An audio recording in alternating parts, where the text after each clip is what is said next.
this desk. Thanks, Freak. Want to welcome compLexity's Prolly to the desk after a great game against Curse to start off your Super Week. You're now 3-1 against Curse. So talk to me a little bit about the importance of that match specifically. I don't know. I have no clue what the standings look like. So the importance of each match is kind of like everyone's the same. It's like we just need to win. Do you want me to tell you? I don't think I want to know. Okay. We'll keep it a secret. You're pretty close. We're first, pretty right? Close. Yeah. Yes. Yeah. Yes. That's what I thought. All right. Well, speaking of first, though, looking at Worlds, what's your plan for Samsung Blue? I think the best way to win that game is just not have a plan. So I'm sticking to that. And I think it'll work out well. It is working out pretty well for you guys so far, but I got to ask you, we had an interview with Koobs before. What type of motivational style does he use? Are you a bowl of whipped cream or are you a bowl of poop kind of guy? I think I'm more of a whipped cream. I think I need a lot of compliments or else I'll just be really bad. Because if he sits there and he's like, so you missed that CS and that CS, I'll be like, no, I didn't. No, I didn't. And he's like, okay, you did well on CS. I'm like, okay, thanks. And then I'll go improve on my own kind of thing. All right, well, you actually had a fabulous game, this game. And we're going to pull up a replay real quick of pretty early. Well, we're going to get to, we're going to point one little thing out later. Don't you worry. Don't point it out. But first, we're going to pull up the first replay. It's about 9:45 into the game. You make a great roam bot. So just talk to me about how this opportunity came about. You pick up the double kill. Okay, at first I start just running around trying to see where their wards are around mid. And I noticed that they didn't have any on the road to bot lane. So I started looking at bot and I noticed my team's fighting. So I was like, oh man, this is perfect. So I started walking down and I just sit there going like, guys, don't die. Just survive right now. And I end up not even using my ult because they almost win the trade. And so I just come in and I assume they don't have flashes because that's a bad thing to assume, but I just do. And then just pretty much pick up the fight because they got baited to fight my teammates. And then he gets out and he pours one out for his homies on the back. Yep. It was really, really just watching that interaction there was fantastic. And the roam down without the wards was really, really good coverage there. All game, you guys had complete ward control. Was that just because you had every objective, or was it just the other way around? I mean, we had a lot of wards out because that's kind of what we think the meta is. So we focused a lot on that game, is just getting wards out. Now, I talked to Koobs before the game. And I kind of want to touch some of the same points with you, which is we've got 1 week left, or we're in the final week of the split. So what's it been like being back in the LCS, specifically for you? And what's this journey been like compared to the last time?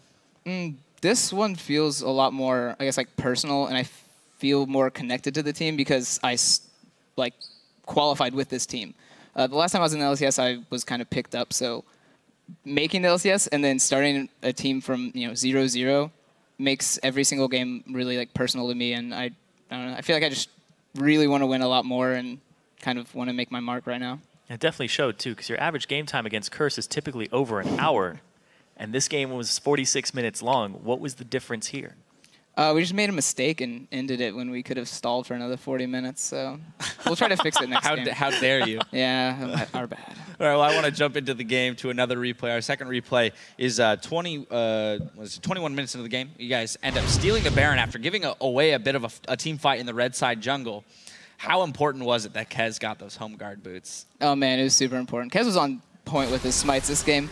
So right now, it's just they're all low, so Maokai is trying to bait their damage onto him, and he actually goes in at the perfect time because Elise is able to get there. And we're calling out kill Nunu, and then right when Nunu goes down, it's, oh, do Baron.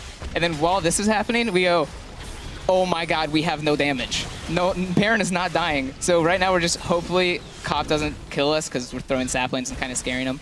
And we end up getting the Baron, and then right then we get our AD carry to come. And right now it's just salvage time. It's like, we already got Baron, just try to survive as much as possible. And we end up getting, a kill off of Lulu because she had no ult. So then, Jinx with her little cheating reset skill, we just run him down.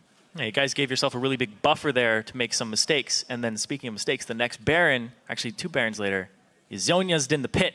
Yeah. I'm going to give you a bowl of poop on that one. What was going on? Okay, so I suck, number 1. And number 2, I think did I just buy Zhonya's? I think I just bought Zhonya's. And I put my pinks on 1 normally. And so I put my pinks on 2 and my Zhonya's on 1. So I go, oh man, I need to pink this pixel bush because it's going to distract them.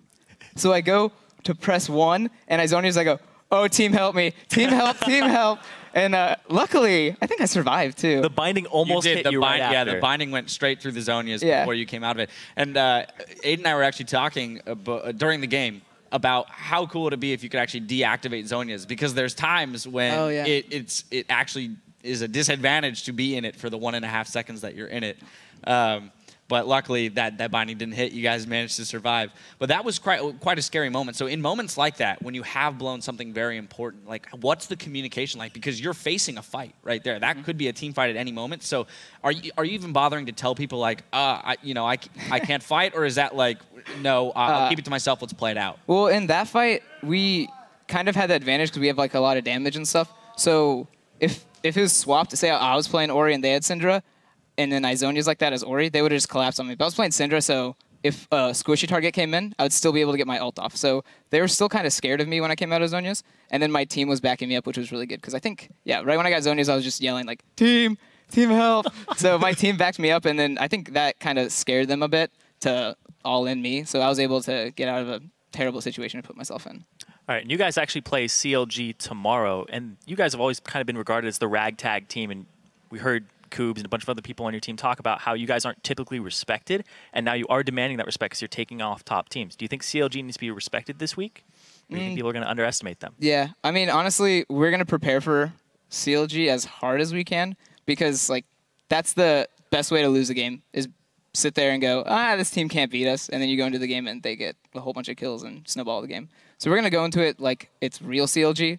Obviously, we'll change a lot of picks and bans and stuff like that, but we're going to try really hard just like we did today.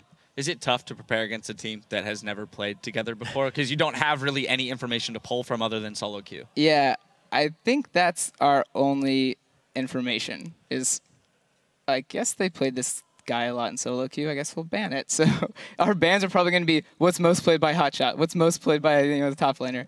Because honestly, it's going to be hard to kind of pick and ban against them right now. All right, and you guys actually have Cloud9 later today, and you're 2-1 against them in that matchup. And when you play 2 games a day, what's that stress like? You guys did keep this game time shorter, so you're a little less fatigued, I assume. Do you feel more warmed up? Or what's it like coming into that? It should be pretty good for this game because we have a 2-game break right now. So we're going to be able to go celebrate our win a little bit and then kind of chill out and then kind of recoup and focus on C9 right now because we spent all this time focusing on Curse. And now we have, a 2-hour break to focus on C9. So we're going to spend the next 2 hours, relaxing and then focusing for our next game. All right, now, I know you mentioned you don't really keep track of the standings, but you are 1 game back of Curse. Don't tell him. I mean, you're in first. I thought we were first. Right. Ooh, the bubble's been burst. No, so you're 1 game back of Curse at the current moment, but that game puts you in great position because you now own the tiebreaker. So looking forward at C9, who you're 2-1 against, you got CLG, who is playing with a team of subs, and then I forget the final game of the week. You're playing EG. So how do you feel? How confident are you that we're going to see compLexity sneak into that 6th spot and play in the playoffs?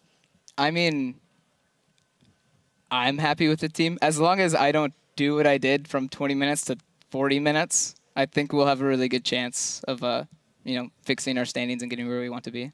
All right, and final question here. If you guys do make it to playoffs, who are you hoping to face in the first round? Which would be your ideal team to take down? It's a tough one. LMQ's first. Right now they are. Well, There still are us. chances, yeah. Then I think that's probably our best chance. Whoever's first place right now is who we need to face. Naturally. Yeah. You got to go for that first. You got to use the blue shell. You've got him. You might as well use him, right? Blue shell can miss the other people. It'll always hit the first place. Absolutely. All right. Well, Prawley, thank you so very much for joining us at the desk, for having some fun with us and all of that. We are going to take a quick break while we set up the Rift for the next match. Don't go anywhere. The LCS continues after this.